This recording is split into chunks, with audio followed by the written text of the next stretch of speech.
أعوذ بالله من الشيطان الرجيم بسم الله الرحمن الرحيم الحمد لله رب العالمين والصلاة والسلام على نبينا محمد وعلى آله وأصحابه أجمعين رب اشرح لي صدري ويسر لي أمري واحلل عقدة من لساني يفقهوا قولي رب زدني علما رب يسر ولا تعسر وتمم بالخير ثم أما بعد والحمد لله. To you all, assalamu alaikum wa rahmatullahi wa barakatuh. If I can ask brothers to come forward, inshallah. If you want to lean, you can bring the chairs, or you can just come forward, inshallah, so we're together and I can see you. And if you have any questions, you can also ask them easily at the end of the class, inshallah. Our discussion today continues from hadith number 1720 in the Kitab Riyadus Salihin, and the name of this chapter is disliking of taking oaths in business transactions, even though they may be true. The oaths may be true, but the excessive usage of qasam, wallah billah, tallah lillah, and etc., wallah billah, tallah, and etc., these kind of words in business transactions, even though if it's true, it's disliked. And this is chapter number 318. باب كراهية الحلف في البيع وإن كان صادقا. And the hadith says عن أبي هريرة رضي الله عنه قال سمعت رسول الله صلى الله عليه وسلم يقول الحلف منفقة للسلعة. And then he said ممحقة للكسب الحلف. Okay, so باب كراهية الحلف في البيع وإن كان صادقا.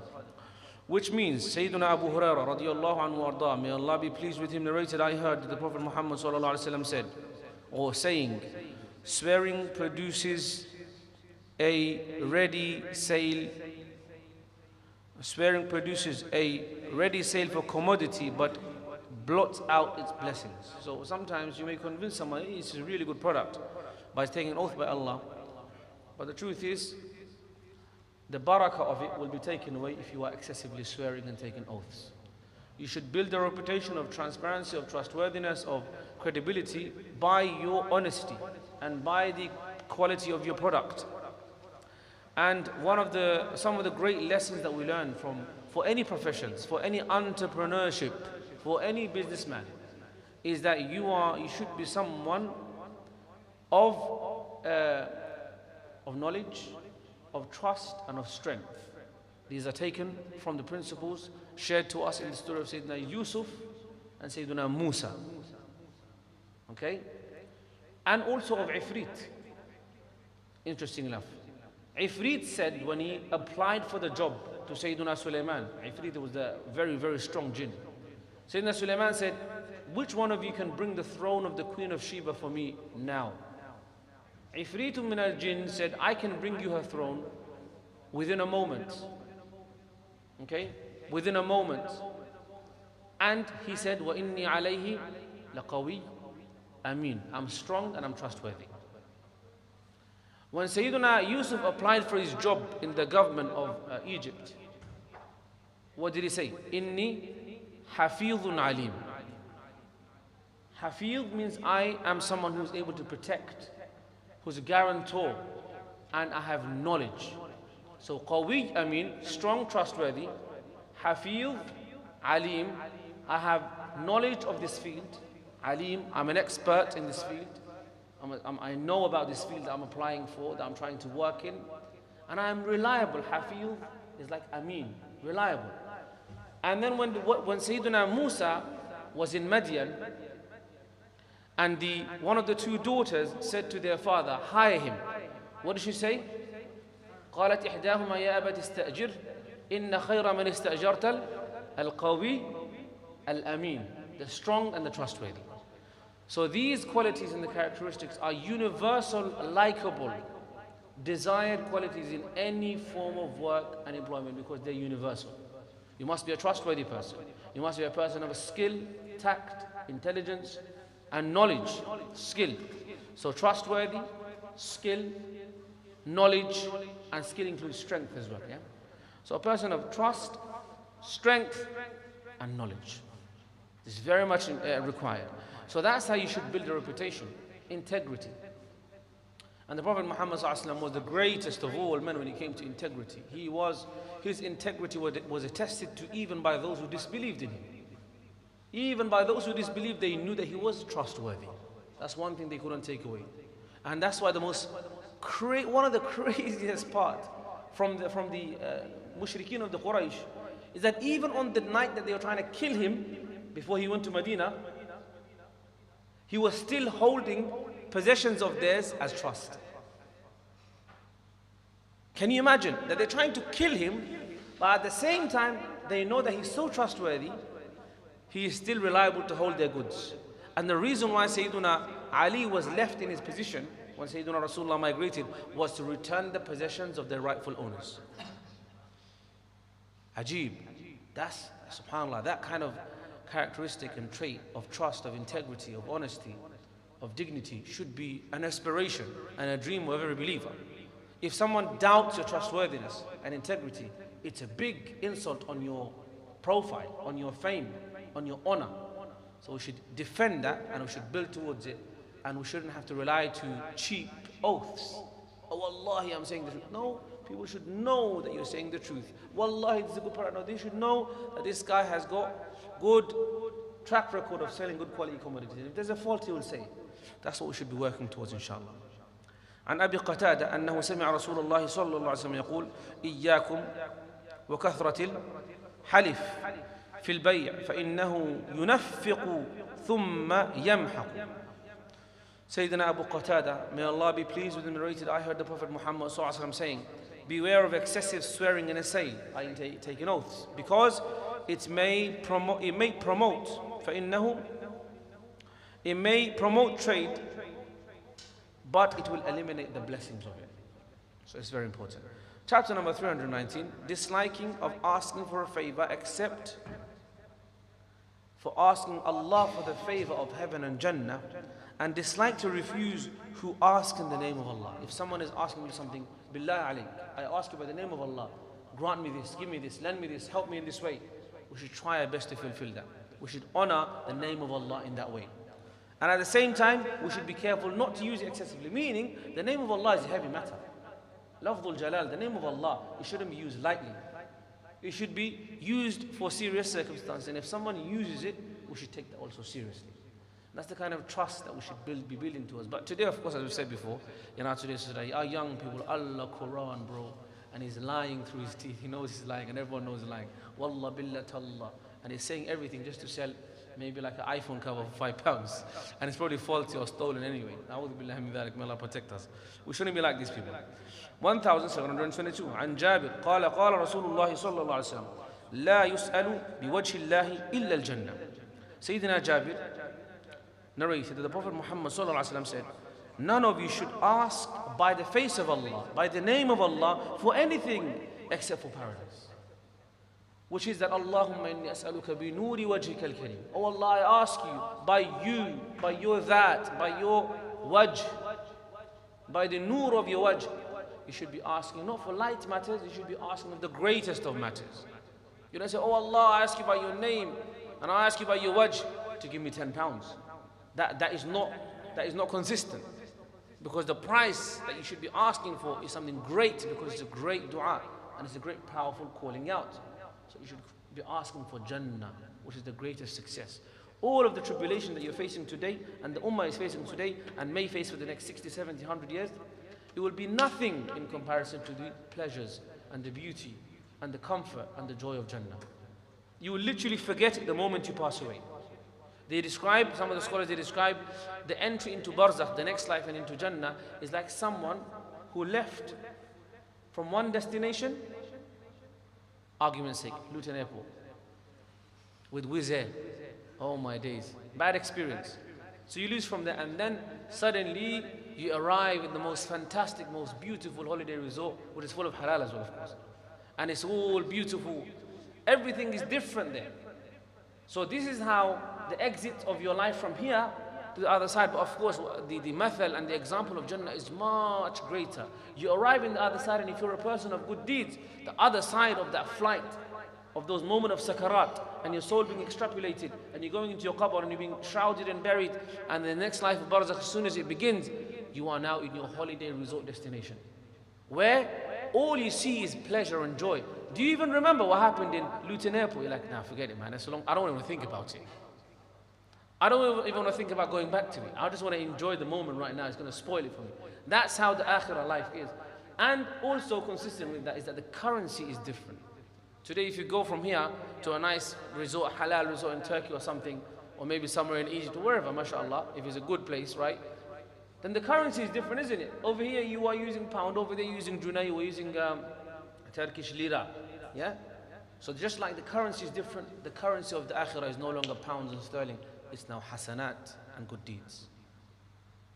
So just like any person who's wise would have some currency of the foreign country with them, we need to have currency of the foreign place, which is the Jannah that we're going to prepare, enough abundance of it, because we want to purchase the highest, by the permission of Allah, the highest lofty Jannah.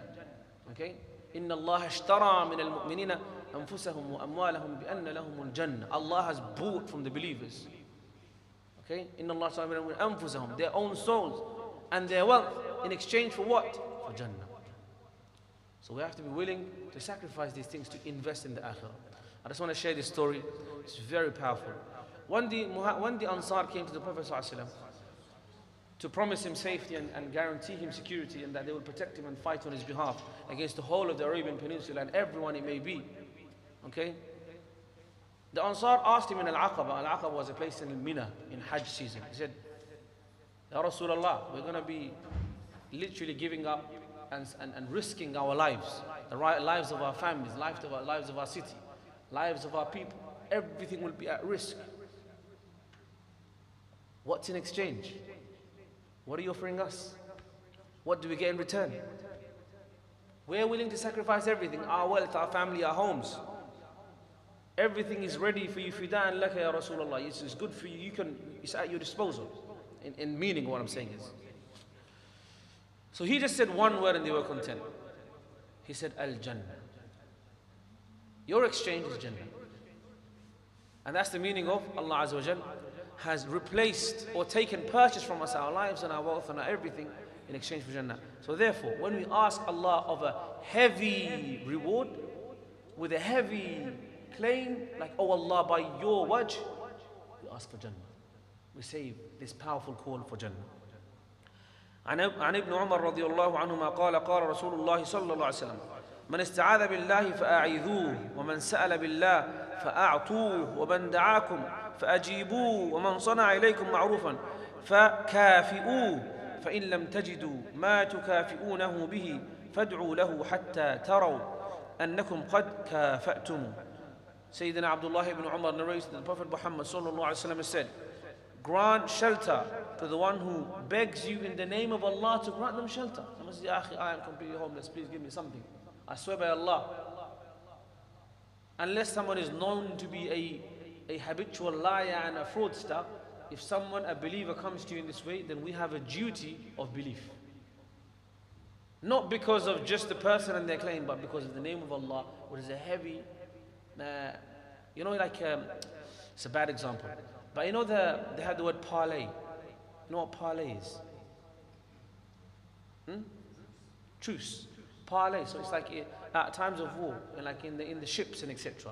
Parlay is like, if you use that word, it's like, listen, it's like a white flag.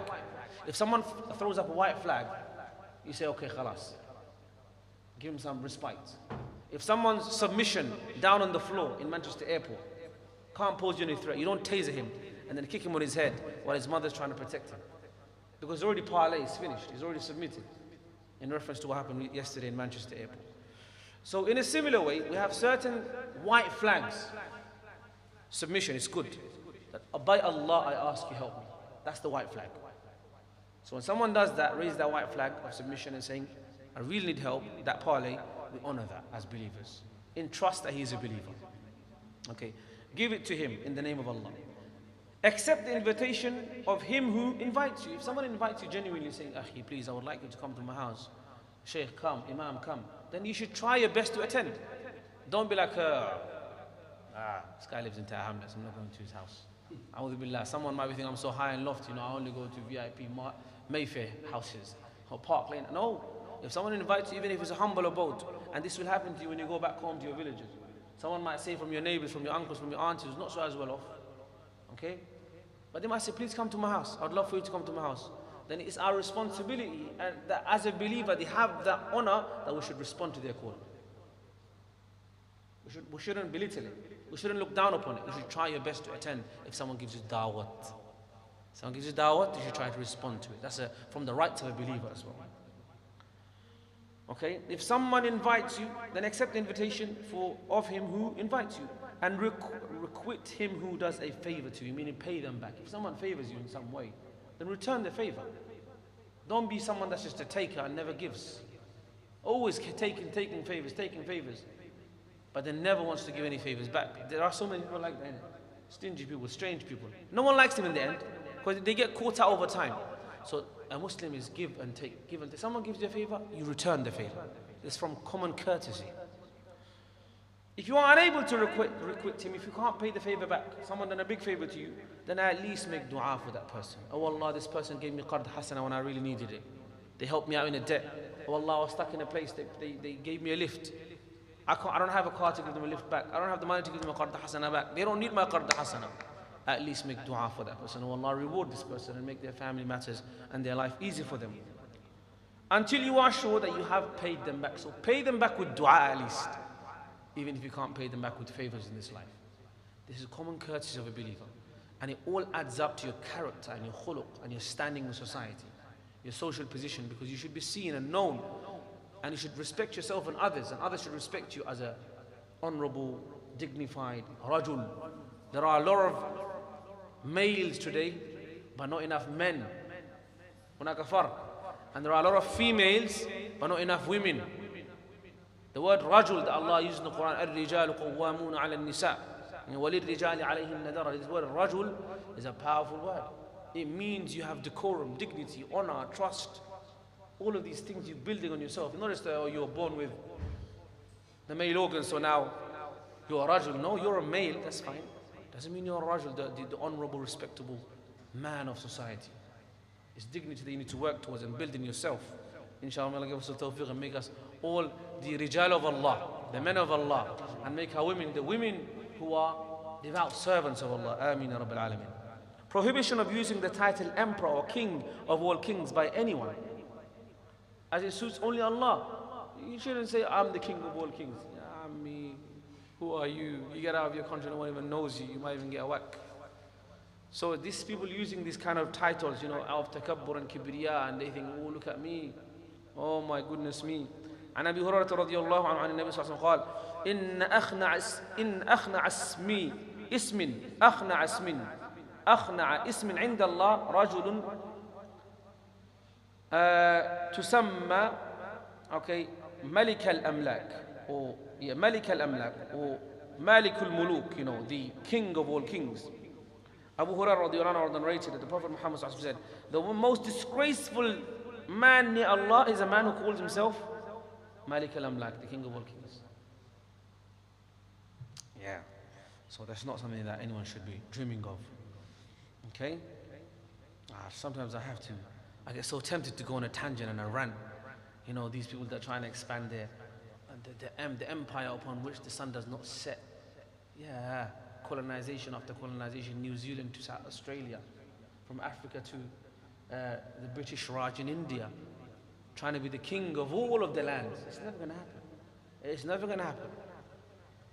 And Islam, when it spreads, is not to obtain kingdom and kingship and dictatorship like this. It's to convey to people, La ilaha illallah, which is the ticket to Jannah. Whereas other civilizations, when they go to conquer and to dominate, is to take. But Islam goes to give. Islam doesn't go to take. Islam goes to give, to bring. That's the difference. Because you are all adults, I can see. Because they will say, oh, Islam also spread. Islam also conquered. Islam also, was spread out throughout, almost half the world or more. But Islam came to give. Islam didn't come to take. And whatever Islam took, the Sharia system, was to give back to the most needy, the poor. The Baytul Mal, the Zakat, the Jizya, whatever it may be, was only to be given back to the most needy in society and the social welfare of the country and the state. Very detailed matters, and we should know our knowledge and our history so that we can defend ourselves and our faith and our identity. Prohibition of conferring the title honor, conferring a title of honor upon a sinner or a hypocrite. Babu nahi عن مخاطبة الفاسق والمبتدع ونحوهما بسيد ونحوه. 1725 عن بريدة قال رسول الله صلى الله عليه وسلم لا تقول المنافق سيد فإنه إن يكن سيدا فقد أسخطتم ربكم جل جلاله. Buraidah narrated, radiallahu anhu warda, narrated, the Prophet Muhammad said, do not address a hypocrite with the title of chief, boss,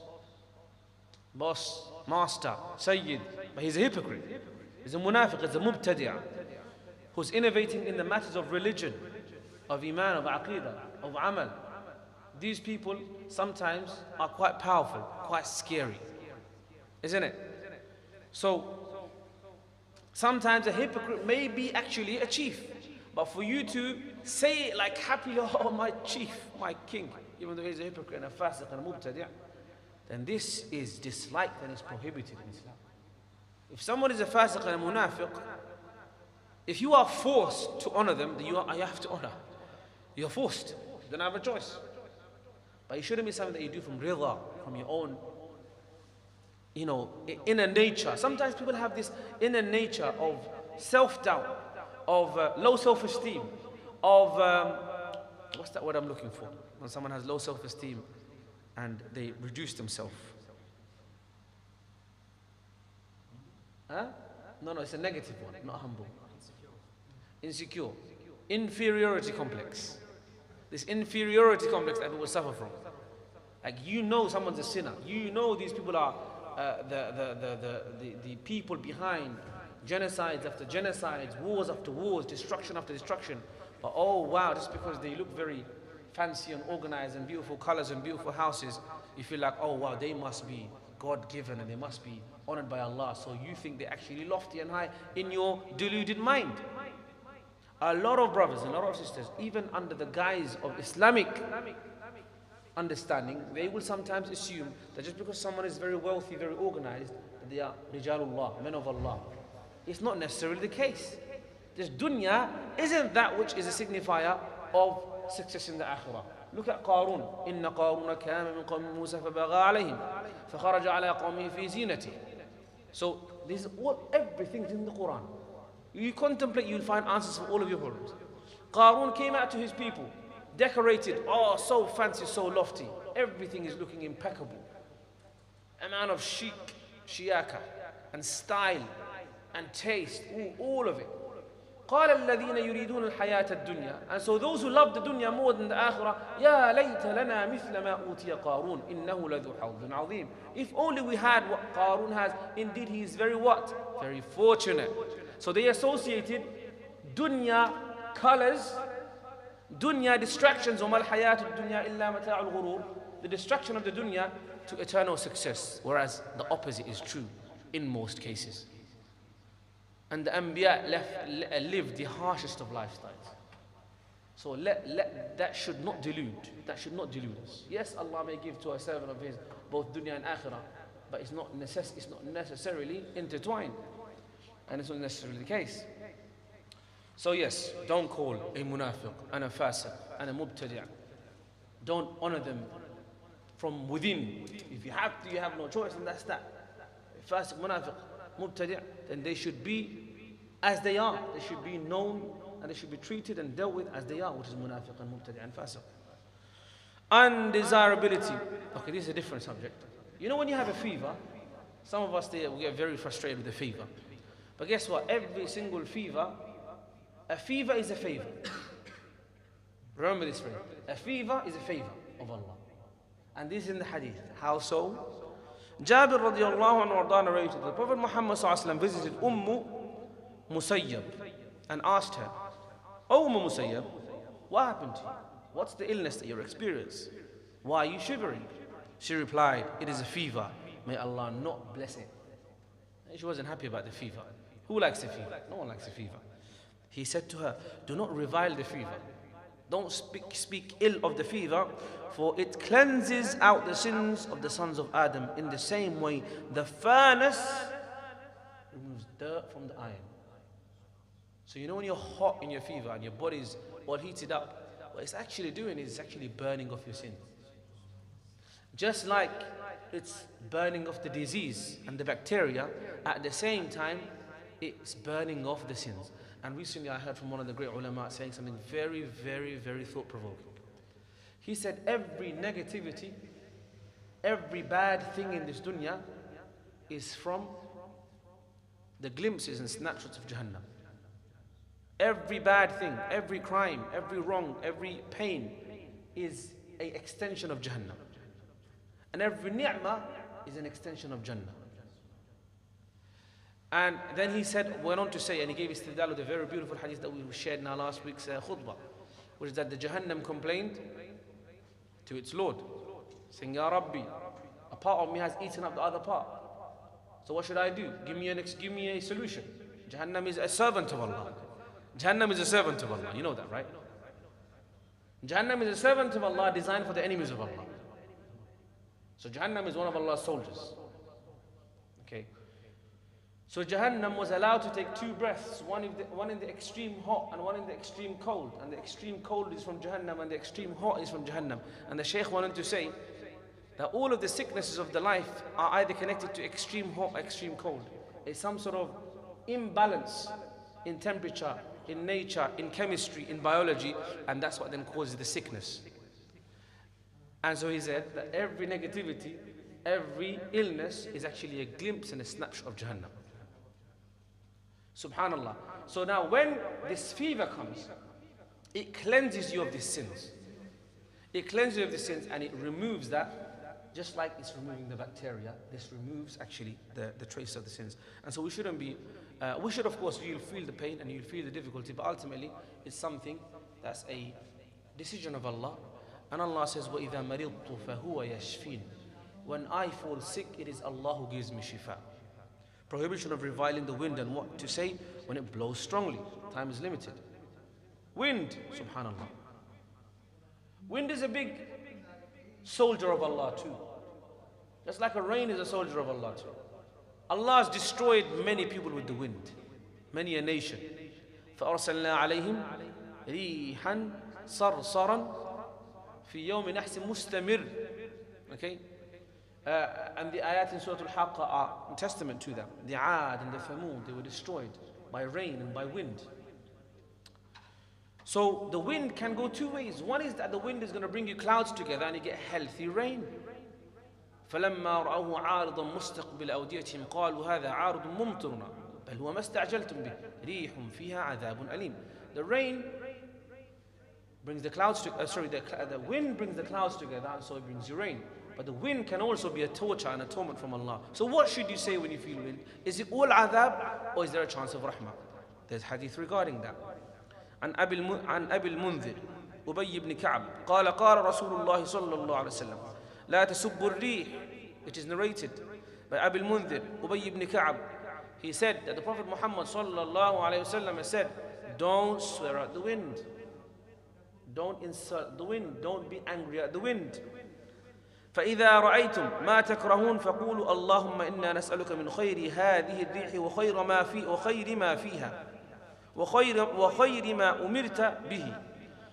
So if you see the wind, then you should ask Allah, oh Allah, we ask of you to grant us the goodness of this wind and the goodness within it and the goodness that you have commanded with it.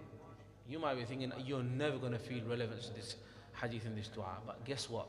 The moment you step out of your comfort zone, you live in nice, luxurious, strong, well-built houses in it, so you feel secure. But anywhere, even if you go traveling at night sometimes, and there's a strong wind, you feel your car shaking.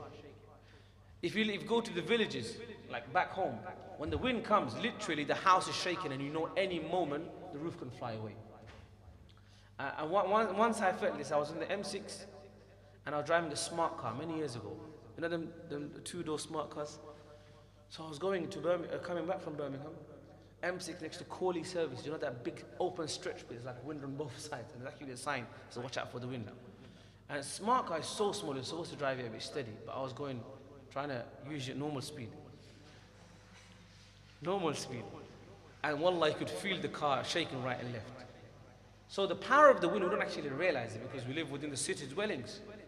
But But ultimately the wind is very, very powerful. We're supposed to make this dua when the wind comes. And oh Allah, I ask you of the goodness of this wind. And the goodness that you sent within it. And Allahumma inni as'aluka min khayri hadhihi al-rih. The goodness that comes with this wedding, with this wind, sorry, and the goodness that comes within it, and the goodness that you have commanded it with. وَنَعُوذُ بِكَ مِنْ شَرِّ هَذِهِ الرِّيحِ وَشَرِّ مَا فِيهَا وَشَرِّ مَا أُمِرْتَ. And oh Allah, I seek refuge in you from the negativity and the bad within this wind, and the bad that you have sent with it, and the bad that it's been sent for. Meaning, whenever you see such big signs of Allah, alamat of Allah, signs of Allah, power of Allah, you should always resort to Allah. Like the wind, like the thunder. What do we say at thunder? La hawla wa la quwwata illa billah. No might, no power except for with Allah. What do we do when it's lunar eclipse, solar eclipse, what do we do?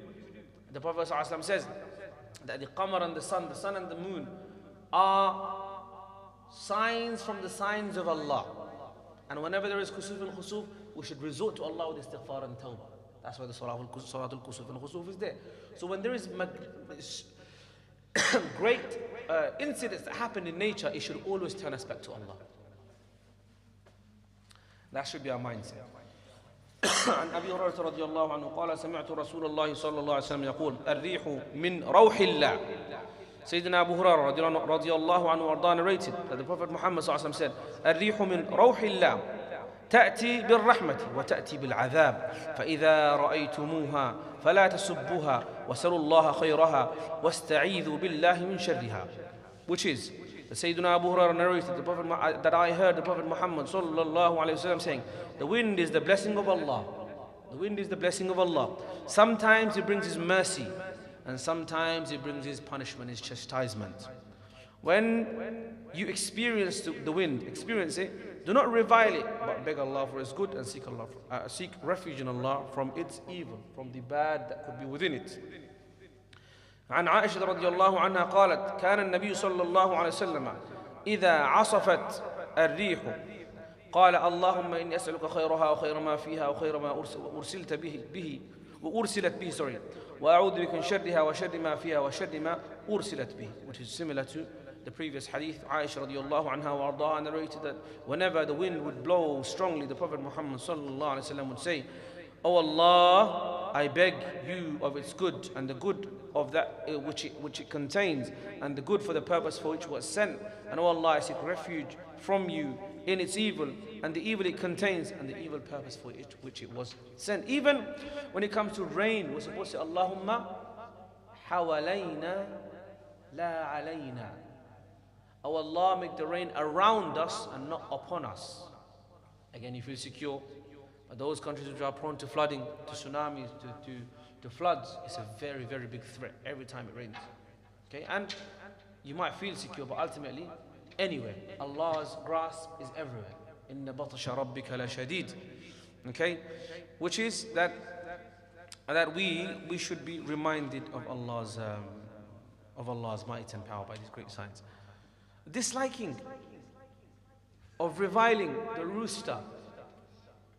Interesting, right? Subhanallah, who would have thought that? عن زيد بن خالد الجهني قال قال رسول الله صلى الله عليه وسلم لا تسبوا الديك فإنه يوقظ للصلاة. Zayd ibn Khalid al-Juhani narrated that the Prophet Muhammad صلى الله عليه وسلم said, do not revile, swear, insult, dislike the rooster, for it wakes you up for Fajr prayer. So don't dislike your alarm clock as well. Okay? But the rooster wakes you up for Fajr prayer, you know that, right? Yeah, back home, yeah. So you make that sound. And so that wakes up. So it's actually a munabbih. Did you know that alarm clock could be wajib? Having an alarm clock or alarm set on your phone could be wajib. It could be fard. Yes, it could be. It depends on how urgently and how badly you need it. There is a qaida, there is a rule, a legal maxim, which is ما لا يتم الواجب إلا به فهو واجب. That which is necessary for completing a wajib is also a wajib. So if the alarm clock is the only way you can wake up for Fajr, then for you now the alarm is wajib. Furthermore, extend it. For you to go to sleep whenever, it's up to you. But if going to sleep at 10 o'clock is the only way you wake up for Fajr, then guess what? Going to sleep at 10 o'clock is also wajib. So it's a relative matter. Ahkam Sharia are like that. They are not fixated. It depends on person to person. Some of the ahkam are like that. Just like nikah. A person it could be wajib. Another person it might be mustahab. Someone might be makruh. Someone is going to be haram. The guy's getting married to oppress someone or to take advantage of that person. That's haram. Right? Someone's without marriage, they're going to fall into sin. Then wajib for that person. Like we said in our marriage course, right? So it's very important. So that's why you honor the rooster, because he wakes up for Fajr. And so make sure you have enough alarms for Fajr. And if you need to go to sleep early, go to sleep early. If having coffee or tea late night will stop you from waking up for Fajr, then guess what? It will be disliked to haram for you to have such caffeine late night, because it will hinder you from Fajr. So all of it comes into play. That which is required to fulfill a wajib is also wajib. And that which is required to abstain from a haram is also haram. Or is wajib to abstain from that thing, so therefore, okay. Prohibition of attributing rain to a particular star. We've spoken about this assumptions and this taken by omens and taken by soothsaying and taken by superstition. That's the word. Superstitions are not in Islam. Or, we've spoken about the black cat or the crow. In Bangladesh, wallah, I remember from the village they used to have this, if the khawwa, the crow, is crowing, then it means what? What does it mean? Bad guests are coming. What? Someone's dying, something like that. If the crow is making a sound, that means someone's dying. Something like that, yeah. So they have all of this. The Arab used they used to do this stuff. They used to set birds, and if it goes right, that means okay, it's good. We're going to go and complete this task. If it goes left, that means oh no, it's bad sign. It's as unsteady and unsure as the stock market. I've heard stock markets unsteady. I'm just saying, I don't know anything about them. Anyway, so with that, we'll end here, inshallah. Are there any questions? Are there any questions? Yes. One question relating to, I think last lesson where you talked about, how it's disliked to sit in a certain way, Yeah. facing the heavens and stuff like the knees. Yeah. So Yeah. So, is it exactly like a ruling that where that it's makruh or something like to face your feet facing the qibla, or that's not? So this is it depends how you look at it. Okay. It depends, wallahi, it depends on the mufti you ask. If the mufti you ask says to you, from this perspective, that for you to honor the qibla is for you to honor one of the symbols of Islam. If someone dishonored the adhan, for example, you are saying the adhan and the guy is making funny noises, dishonoring the adhan, would that person be safe, or would they be in trouble? They'll be in trouble. If someone came and damaged the masjid, or spoiled it, dirtied it, you say, no, masjid is from the symbols of Islam. It's a holy place. You don't do that. They get beats. Probably. They shouldn't do. They should be advised, and they should be, warned against. So, ta'zeem of sha'air of Allah is in the Quran. Allah says, وَمَن يُعَظِّمْ شَعَائِرَ اللَّهِ فَإِنَّهَا مِن تَقْوَى الْقُلُوبِ. Though the one who honors the symbols of Allah, then this is a sign of the taqwa of the heart. Okay? So now, if in a particular society, particular community, in a particular norm, social norm, for you to face towards the qibla is seen as an obvious disrespecting of the qibla, for that person it will be makruh. Or it may even be more serious than that. If in a certain society, certain norm, certain community, but if, say for example, in another community, like for example the UK Western community, it's like kind of normal. No one sees it in that way. They don't mean ill. They don't mean disrespect. So it depends on the intention. If it's seen to be disrespect, or if it is indeed disrespect, then of course it's a sin. It's makruh and disliked. But if it's just like habit, not intended to disrespect by it, then this would not be a sin. But definitely, honoring the symbols of Allah is a sign of the taqwa of the heart, and is a way of good deeds too. So what does that include? That includes the qibla, that includes the mushaf, that includes the name of Allah, that includes the Quran and its tafsirs and the books of its sciences and etc. We have to honor them. We have to honor the people that are connected to them even. The places that are connected to them even. Because it's all a part of honoring Allah. Any other questions? No? Yes, sir. Yes, sir. You mentioned in the beginning Allah's wajh, I think. Yeah. What does that mean? I'm not entirely too sure. Right, so the word wajh in English, if I say wajhuk, your face, it means your face. Okay? And the wajh of Allah, if you translate it into English, literally, linguistically, directly, it would mean face of Allah. It would mean face of Allah. So that's what it means. Okay? Barakallah fiqh. But the reason why I said wajh and not face, there's a reason for that. Is because when you translate the word into any other language, then you are already doing ta'wil of it. You're already giving an interpretation to it.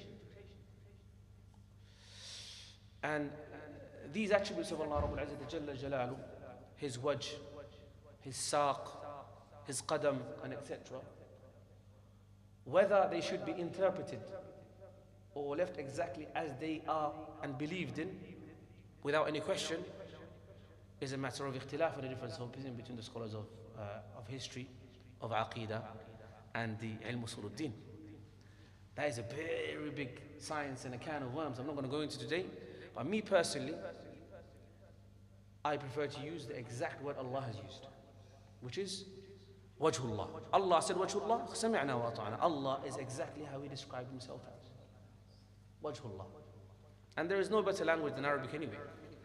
And nothing can contain and encapsulate the meaning of wajh like wajh itself. Does that make sense to you, yeah? The depth of the Arabic language and the depth of the kalam of Allah can only be truly represented by, and that's why in a similar, when I say Allah, if I say God, does it hold the same meaning? La wallah. Allah. Allah has the weight and the power and the magnanimity that no other word, interpretation, translation can ever hold. That's why we'd rather use Allah than saying God. Unless someone doesn't know what Allah means, they will say God. So we prefer using the words that are used in the Quran and Sunnah as they are. Inshallah. Barakallahu fiqh. Any other questions? You know, once in science we ask Allah to give us signs, you know, when we doing istikhara or even not istikhara, but just because we are uncertain. How do we know if those actual signs from Allah, they're not actually, say, superstitious like the birds or those things? How do we make? Because in some signs, obviously, they can't be just that obvious. So the sign of istikhara is the inclination of the heart. That's what the true sign is. Inclination. Your heart is inclined towards it. That's the actual sign.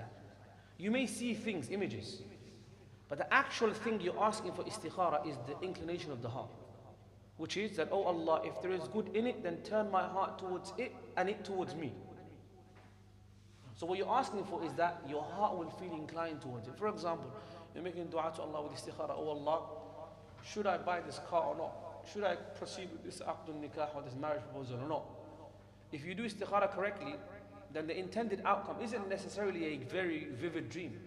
What you're expecting is that Allah will guide your heart towards that direction.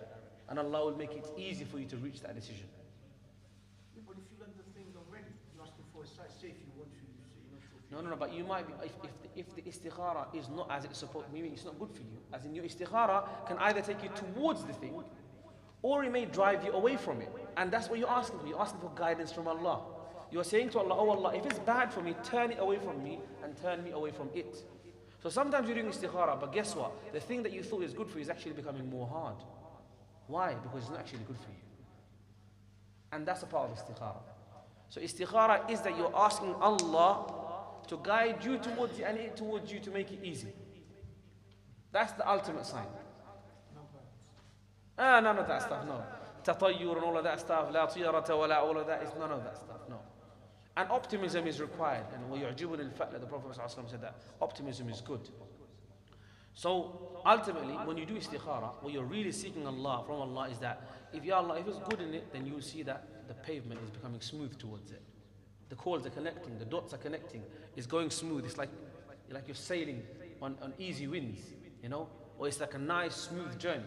But if it's not supposed to be for you, then you'll see, and that will be the result of the istikhara too. You'll see a hindrance, you'll see a blockade, like something not working out. You're feeling fatigued by it. It's giving you unnecessary distress. It's like there's blockades in that direction. Does that make sense? So that's what we want from istikhara, from Allah, for Allah's guidance and Allah's ease in the matter that's supposed to be good for us. Any other questions? No? Khalas. If that's not the case, if that's the case, then inshallah we'll wrap it up here. Bi-idhnillah, and adhan will be called momentarily when the waqt starts. Jazakumullah khairan, subhanakallah, wa ashhadu an la ilaha illa anta. Astaghfiruka wa atubu ilaik. Wassalamu alaikum wa rahmatullahi wa barakatuh.